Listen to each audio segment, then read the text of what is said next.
네, 안녕하세요. 코이카 개발협력 전시관에 오신 것을 환영합니다. 저희 전시관 혹시 어떻게 알고 오셨나요? 검색. 아, 네. 저희 전시관을 먼저 소개해 드릴 텐데요. 저희 전시관은 개발협력과 ODA가 무엇이고 이를 통해서 코이카 한국국제협력단이 어떤 일을 하는지 알아보실 수 있는 공간입니다. 오시면서 혹시 전시 주제도 확인하셨을까요? 네, 저기 위쪽에 지속가능한 미래가 없다라고 써져 있는데요. 오늘 함께 보실 전시 주제고요. 오다 옆쪽에 보시면 ODA 이렇게 써져 있는데 오다를 이제 ODA로 표현을 해서 지속가능한 미래를 위한 ODA의 역할과 필요성에 대해 살펴보실 수 있습니다. 안쪽으로 이동해서 전시 주제가 담긴 플로그 영상 먼저 살펴보실 텐데요. 이동하시겠습니다.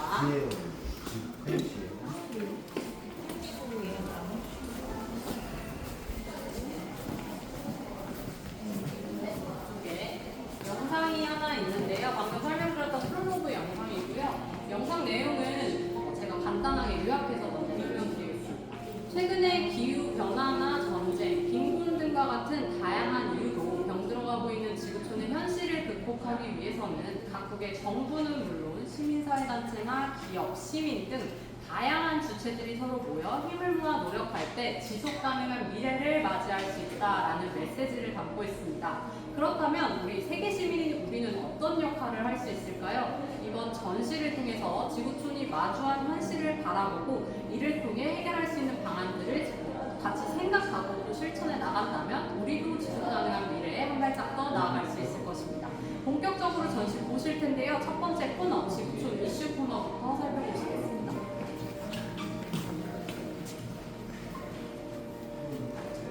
네, 지구촌에는 지금 굉장히 많은 이슈들이 일어나고 있는데요. 혹시 알고 있는 이슈 있나요? 하나지만 지금 굉장히 더워졌는데 기후변화 이런 문제들도 있고 그 밖에도 튀르키예에서는 대지진이 일어났던 그런 사례들도 있었어요. 이렇게 대지진이 일어나게 되면 예기치 못한 대지진으로 인해서 튀르키예 국민들이 마주한 현실이 굉장히 어려워졌다고 하는데요. 가족들이 모여 살 집도 사라지게 되고 함께 먹을 식량도 부족해질 뿐만 아니라 또 치료를 받을 병원도 사라지게 되고 또 학교도 무너지게 되겠죠. 이런 사례를 통해서 볼 때 지구촌 이슈가 딱 한 가지 문제만을 일으키는 것이 아니라 굉장히 다양한 문제가 복합적으로 연결되어서 나타난다는 것을 알 수 있습니다. 특히 기술이나 지식, 제도가 충분히 갖춰지지 않은 개발도상국에서는 더 많은 문제가 일어날 수 있는데요. 이쪽 벽면에 보시면 10가지 주제가 있는데요. 이게 바로 코이카가 중점적으로 지원하고 있는 분야와도 같습니다. 이런 내용들을 살펴보시면서 지금 현재 일어나고 있는 지구촌 이슈와 연결지어서 생각해 보신다면 더 지구촌 이슈를 이해하실 수 있으실 겁니다. 이런 지구촌 이슈를 해결하기 위한 방안이 있는데요. 바로 국제개발협력과 ODA입니다. 다음으로 이동해서 설명드리겠습니다.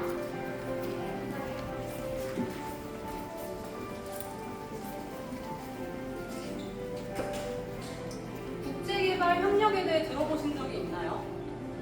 조금은 알고 계신가요?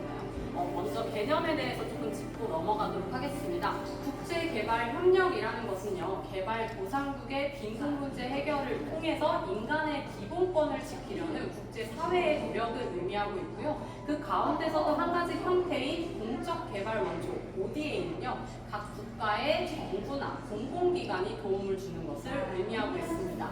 그렇다면 여기서 대한민국은 ODA를 통해 다른 나라를 도와주는 나라에 해당할까요? 해당하겠죠. 네, 대한민국은요, 과거 1945년부터 1999년까지 약 120억 달러 규모의 도움을 받았던 나라였지만 2010년에 이르러서 OECD 개발원조위원회 BAC에 가입을 함으로써 공식적으로 다른 나라를 도울 수 있게 되었습니다.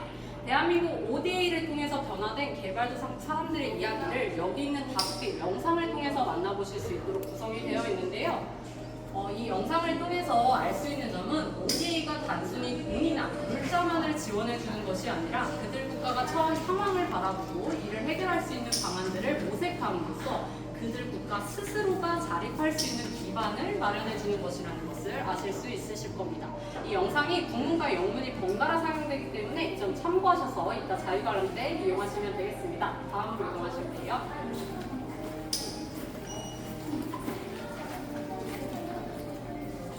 방금 소개해드렸던 국제개발협력과 ODA는요, 각 국가의 정부의 노력에 해당했다면요, 이제는 지구촌 모두 우리도 함께 이행해야 하는 한 가지 글로벌 가치에 대해 소개해드리려고 합니다. 그 가치가 바로 지속가능 발전 목표 SDGs라고 하는데요. 이 SDGs는 2015년 유엔 총회에서 채택된 글로벌 가치로서 2016년부터 2030년까지 지구촌 모두의 지속가능한 발전을 위해 선진국은 물론이고 개발도상국도 모두 이행해야 하는 17개의 목표로 구성이 되어 있습니다. 앞쪽에 보이시는 이 패널들이 바로 그 17개의 목표를 보여주고 있는데요. 이 패널을 열어보시게 되면 위쪽에는 각 목표의 이행률과 관련되어 있는 2개의 키워드가 선별되어 있고 아래쪽에는 목표에 대한 간단한 설명이 기재되어 있습니다.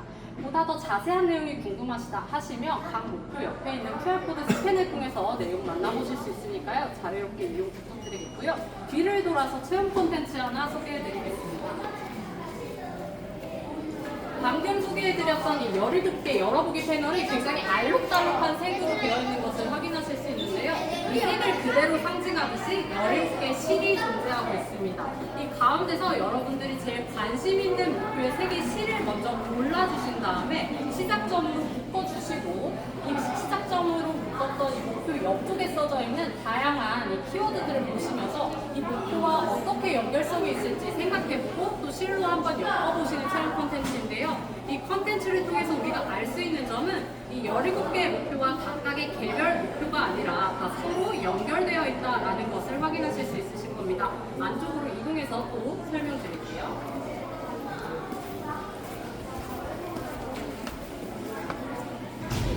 지금까지 걸어오셨던 이 터널 구간은요, 국제개발 협력에 대해 조금 알게 되셨던 공간이었다면 이제 이 원형 공간 안에서는 SDGs 가운데서도 13번째 목표인 기후행동과 관련된 내용을 주제로 다루고 있습니다. 앞쪽에 보이는 영상이 바로 그 주제 영상인데요. 이 영상 역시 제가 간단하게 요약해서 설명드리자면 최근에 지구의 평균 대기온도가 점점 올라감에 따라 이로 인한 이상기후와 자연재해로 인한 피해 규모가 점점 커지고 있다고 합니다. 그런데 이 피해가 사실은 기후변화에 상대적으로 책임이 적은 개발도상국에 집중이 되고 있다고 하는데요. 그렇다면 개발도상국에서 어떤 피해를 또 받고 있는지 우리가 알아봐야겠죠. 안쪽으로 이동해서 사례를 소개해드리겠습니다.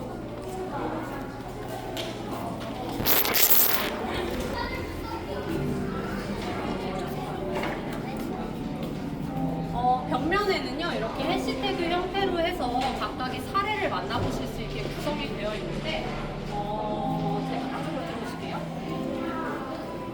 몇 가지 사례만 살펴보자면, 방글라데시 쿠두티아섬 같은 경우에는 최근에 해수면이 상승함에 따라서 본인이 살던 주거지를 떠나 다른 곳으로 이주해야 하는 기후 난민과 같은 사례가 나타나기도 했고요.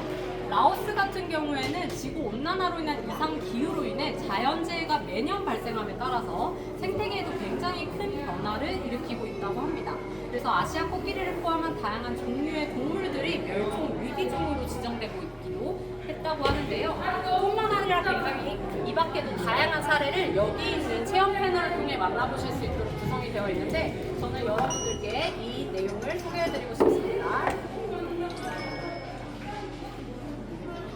키워드가 붉은 눈인데요. 사실 우리가 하늘에서 내리는 눈의 색깔은 무엇이죠? 흰색이죠. 근데 왜 붉은 눈이 나타났을까 하면요. 최근에 극지방의 빙하나 만년설에서 이렇게 붉게 변해버린 눈이 나타나고 있다고 합니다. 이 눈은 사실 하늘에서 내릴 때 붉게 변하는 것이 아니라 눈 속에 숨어있던 이 미세조류가 기후변화에 적응을 하기 위해서 붉은 색소를 내뿜으면서 붉게 보인다고 하는데요. 사실 흰색의 눈은요. 햇빛을 반사시켜서 지구의 평균 대기 온도를 유지시켜주는 역할을 하고 있었지만 이렇게 붉게 변해버린 눈은 더 이상 그 역할을 하지 못하게 되겠죠. 이런 사례들을 통해서 볼 때 이제는 우리가 기후 변화의 시대가 아니라 이제 기후 위기의 시대에 왔다라는 것을 실감하실 수 있으실 겁니다. 뒤를 돌아서 그렇다면 코이카가 기후 위기를 극복하기 위해 어떤 행동들을 하고 있는지 소개해 드릴 텐데요. 첫 번째로 소개해드릴 코이카의 기후행동 사업 사례는 피지의 탄소 제로섬 사업입니다. 피지 국가는요, 매년 국내 총생산 GDP의 14.7% 이상을 화석 연료를 수입하는 데 의존하고 있어서 세계에서 가장 비싼 전기료를 납부하고 있던 국가였는데요. 이에 코이카는 피지에서 세 번째로 큰 섬인 하베오니 섬에 태양광 발전소를 건설해 줌으로 스스로가 재생 에너지를 생산할 수 있는 기반을 마련해 주었다고 합니다. 이와 관련되어 있는 한 가지 체험 컨텐츠로 우리가 하루 동안에 그렇다면 탄소를 얼마나 배출하는지 알아보실 수 있도록 구성이 되어 있는데요. 이쪽으로 가까이 오시게 되면요. 바코드 스캐너를 통해서 여기 굉장히 다양한 체험 카드들이 있는데 이 체험 카드는 사실 일상생활과 디지털, 이동수단 이 세 개의 카테고리로 구성이 되어 있습니다. 이렇게 만약에 자전거와 걷기가 있다고 하면요.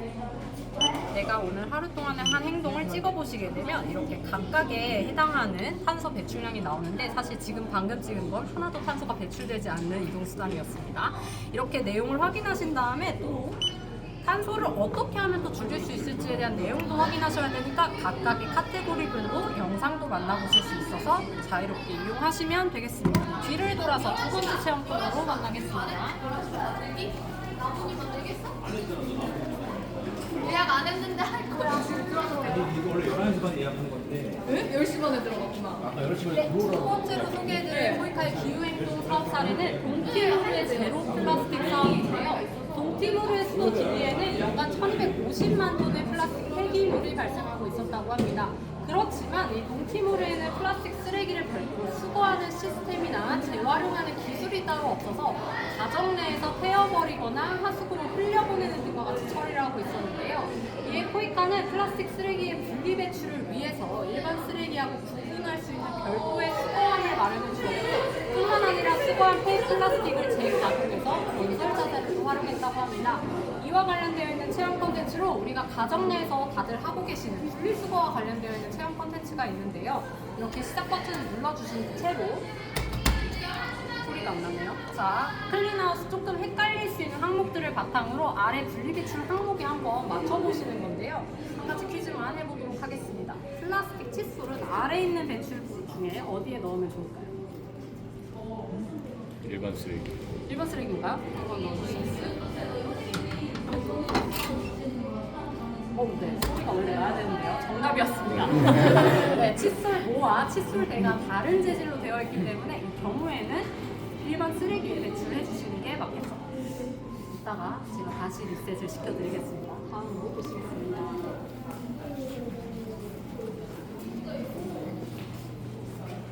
네, 세 번째로 소개해드릴 포이카의 기후 행동 사업 사례는 과테말라의 숲지킴이 사업인데요. 과테말라는 무분별한 산림 훼손과 집중 호우로 인해서 농사를 지을 수 있는 땅이 훼손되게 되었고 기후변화로 인해 옥수수 등과 같은 작물 생산량이 감소하면서 농사를 짓는 사람들의 생업에도 굉장히 큰 위협으로 다가왔다고 합니다.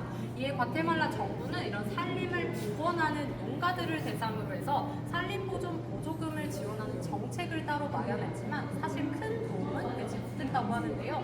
그 이유를 포이카가 밝혀냈습니다. 그 이유가 바로 원주민들이 이 토지에 대한 법적인 등록이 되어 있지 않았기 때문인데요. 그래서 토지 등록 법적 서류라는 것을 최초로 마련해 줌으로써 이 산림 보조금을 지원받을 수 있도록 도와주었습니다. 뿐만 아니라 이 농가의 생업에도 도움이 되기 위해서 목재와 농작물을 동시에 재배할 수 있는 혼농 임업에 대한 교육도 별도로 실시해 주었다고 하는데요. 이와 관련되어 있는 체험 콘텐츠는 뒤쪽으로 돌아서 한번 만나보시겠습니다.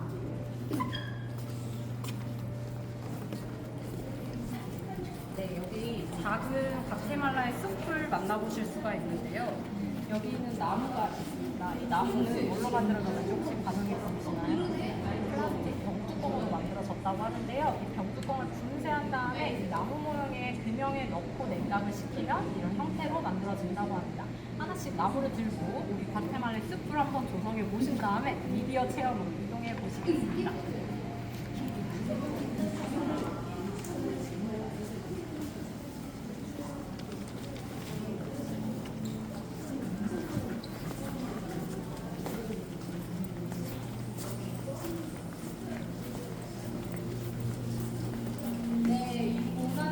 주제를 다루고 있는 미디어 체험 공간입니다. 지금 보이시는 화면은 대기 화면이고요. 체험이 시작되기 전 대기 화면입니다. 원래 자체적으로 체험을 시작하실 때는 이 포이카 버튼을 누른 채로 30초가 지나게 되면 자동으로 플레이 되는데요. 저는 한번 느껴보겠습니다.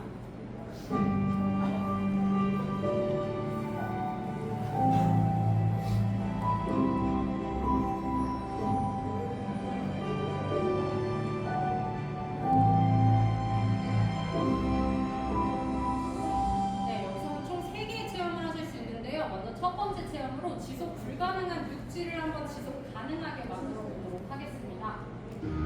앞쪽에 나오셔서 한번 벽면 터치해 주실 수 있으실까요? 한 번만 터치하시면 됩니다. 네, 이렇게 손길이 닿은 부분은 지속 가능하게 변하는 모습을 확인하실 수가 있는데요. 이렇게 지속 가능하게 변하는 모습을 만나보실 수 있습니다. 이따가 자유관람 때 자유롭게 하실 거죠?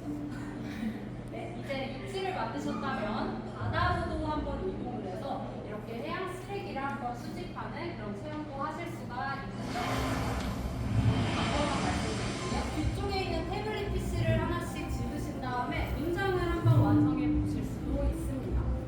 이거는 이제 지속 가능한 미래를 위한 응원의 메시지를 만들어 보시는 건데요. 이 태블릿 PC는 사실 이 화면이 떴을 때만 이용을 하시면 됩니다. 그러면 스티커를 고르고 스티커 부분을 눌러주시면 화면이 송출되실 거예요. 자, 마지막 전시 구간 소개하러 가보겠습니다.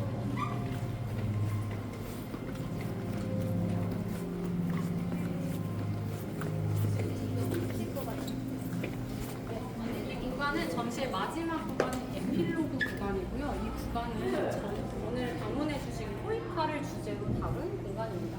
이 벽면을 보시면요, 키워드로 보는 포이카라고 해서 포이카의 과거, 현재, 미래의 모습을 각각 확인하실 수 있도록 구성이 되어 있는데요. 아래쪽에 있는 이 파란색 패널 같은 경우에는 포이카의 연역에 대해서 살펴보실 수 있도록 구성이 되어 있고요. 포이카가 어떤 일을 하는지 궁금하시다면 사업 유형이나 분야, 그리고 사업 지역도 만나보실 수 있습니다.